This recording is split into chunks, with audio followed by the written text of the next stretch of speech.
Uma das coisas que mais me perguntam no direct do Instagram é sobre os REITs de data center.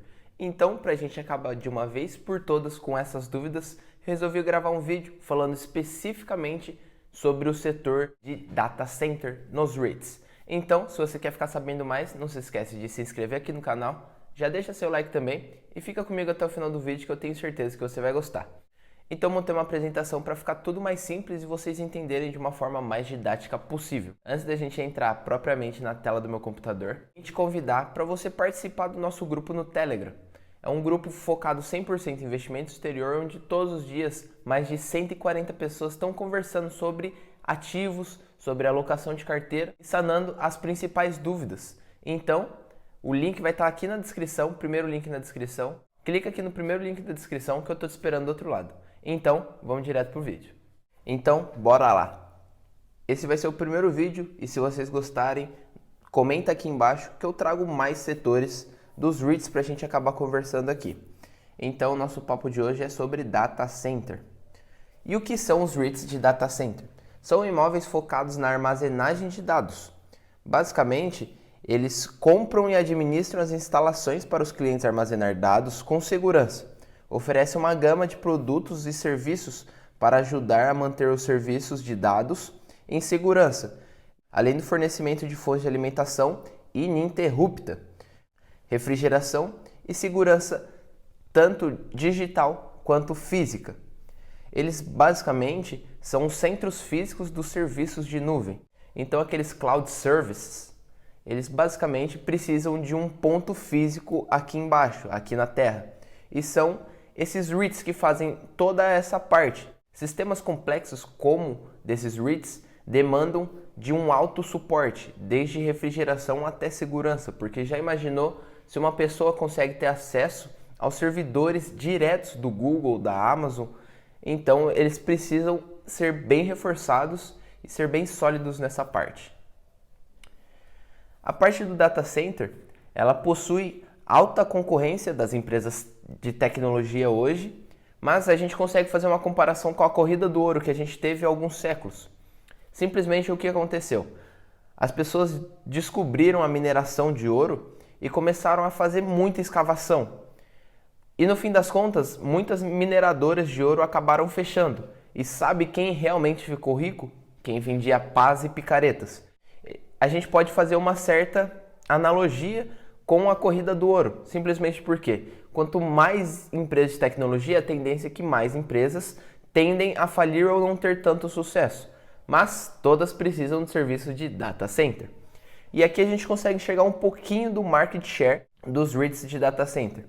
Cerca de 32% dos REITs são ocupados pela Amazon, 18% pela Microsoft, 6% pelo Google, 5% pelo Alibaba e os outros 39% são divididos entre todos os outros players. Então a gente falou que é um setor de alta concorrência e a gente vê uma concentração enorme aí de mais de 50% apenas em 4 empresas.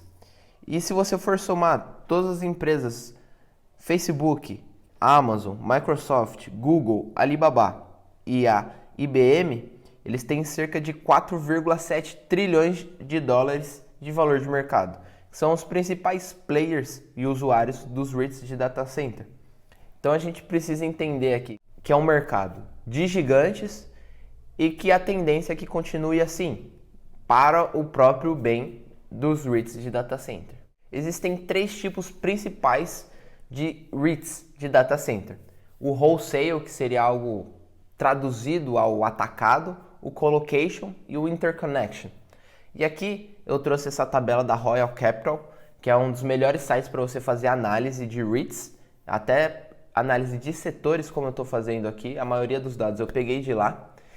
Então, para ficar mais simples, eu peguei cada linha e coloquei a tradução ao lado para a gente entender o tamanho dos inquilinos. Na parte de atacado, são grandes inquilinos, como a gente pode ver, Apple, Amazon. Já na parte de colocação, são inquilinos menores e interconnection são ambos. A porcentagem alugada, a gente consegue ver que a maior parte alugada está no atacado, o restante tem uma pequena parte alugada, mas o que me chama atenção aqui é a barreira de entrada, que para os REITs de atacado, eles têm uma barreira de entrada baixa, mas para de colocation interconnection já tem uma barreira alta. E também sobre a duração dos contratos. O de atacado dura entre 5 e 15 anos, que é extremamente bom, porque você acaba retendo clientes e já tem uma certa previsibilidade de receita. E já na colocação interconnection ele tem uma rotatividade maior, então são contratos de menos de 5 anos. E aqui eu trouxe alguns exemplos de inquilinos típicos de cada tipo de REIT, de data center. Então a gente vê no atacado, a gente tem Amazon, Google, Microsoft, Apple, ou seja, as gigantes. Como a gente pode ver, os inquilinos são de tamanho enorme. Na parte de colocation, a gente tem Bank of America, McDonald's, Walmart. E na parte de interconnection, que basicamente seriam empresas de telecomunicação, é a Verizon, AT&T, Comcast, T-Mobile. Agora a gente vai ver alguns números gerais do setor como um todo. Existem apenas 5 REITs de data center, um dividend yield médio de 2,27%. Não é um dividend yield tão alto, até porque é um setor que não tem um risco tão grande atrelado a ele. O retorno que a gente teve em maio foi de 1,38%, que é extremamente bom. E o retorno em 2020 foi de cerca de 36,22%, mesmo a gente passando por todas aquelas quedas que a gente teve em março e fevereiro, a gente ainda assim teve um retorno bem positivo. Aqui estão os 5 players que a gente citou anteriormente.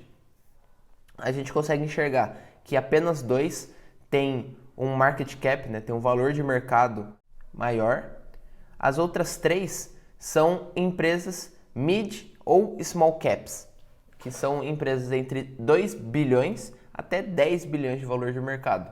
Aqui a gente também vê o foco das propriedades, se é network dense ou network wholesale, e também se eles possuem alguma alocação internacional. Como a gente consegue enxergar, o maior REIT, que é o Equinix, ele basicamente tem 50% nos Estados Unidos. Já o Digital Realty, ele tem 80% nos Estados Unidos.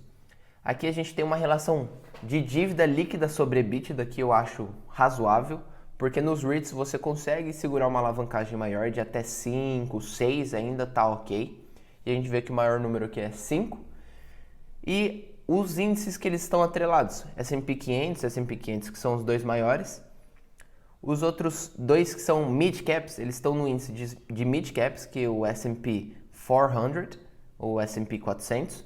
Já o QTS, ele basicamente, por ser um small cap, ele não se encaixa em nenhum índice. Aqui alguns drivers que podem motivar o crescimento futuro dos REITs de data center. A gente vê um crescimento exponencial projetado para a inteligência artificial, para o IoT, que é a internet das coisas, que vem crescendo muito, principalmente com a conexão entre casa a homem, entre empresa a homem e até com a indústria 4.0. Os carros autônomos também vêm numa crescente muito alta que vai demandar muito dos serviços dos REITs de data center. Então a gente consegue ver que ele tem diversos drivers que podem potencializar seu crescimento futuro. E aqui a gente tem um resumo geral com as principais características que a gente precisa entender sobre os REITs de data center. Agora vamos para o Investment Characteristics. Dividend yield baixo, mas uma taxa de crescimento alta.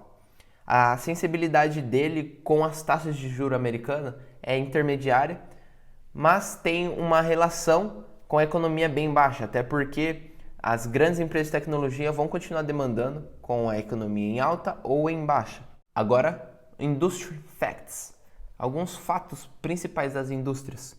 A gente vê um gasto excessivo nas empresas, nas torres de data center para manutenção e para a gestão da refrigeração e sempre continuar com energias de forma ininterrupta, já que como eles são servidores, eles não podem cair nunca. As empresas que mais demandam de serviços de nuvem, que seria a Amazon e a Microsoft, eles basicamente eles preferem alugar prédios como os dos REITs do que simplesmente construir os seus próprios, até porque dinheiro para eles não é o problema. Mas basicamente acredito que eles preferem terceirizar e a partir do momento que eles verem que vale a pena você construir o seu próprio, pode ter certeza que esse é o que eu enxergo do maior risco para os REITs de data center. Porque a partir do momento que uma Amazon, uma Microsoft da vida virar a chave assim, mudar e decidir construir, pode ter certeza que não vai sobrar um REIT de data center, porque eles basicamente entram para dominar o mercado. Aqui algumas características únicas dos REITs de data center. Eles possuem 3 tipos de propriedades que a gente já viu. As empresas que possuem a maior parte do market share, que seria a Amazon e a Microsoft, eles estão crescendo muito, mesmo sendo empresas trilionárias, ainda estão com um grande potencial de crescimento. E ainda continua o boom, o estouro dos REITs de data center, já que os REITs eles estão sempre construindo, eles são bem ativos nessa parte de gestão, nessa parte de construção. E aqui a gente enxerga o tamanho do mercado. A gente vê o tamanho do mercado total dos REITs americanos, cerca de 20 trilhões, o mercado, meu Deus do céu, é surreal.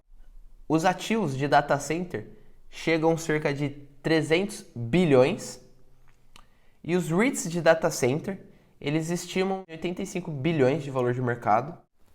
Então aqui a gente vê que as proporções são extremamente outras.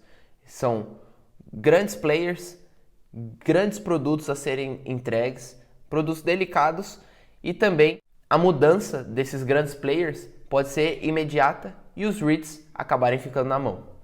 E antes que venham me perguntar, eu particularmente ainda não investi nesses REITs, até porque eu não sou um grande fã de REITs, eu particularmente prefiro estudar mais sobre stocks, mas é um setor que vale muito a pena você se aprofundar. E como eu já dei a sugestão à Royal Capital, que eles têm um próprio site, eles têm todas as informações necessárias para você fazer uma análise bem mais aprofundada. E aí, o que você achou desse vídeo? Gostou? Então, comenta aqui embaixo se você já investe, se você investiria e qual que é o próximo setor que você quer ver aqui no nosso canal. Então, eu espero vocês no próximo vídeo e até lá!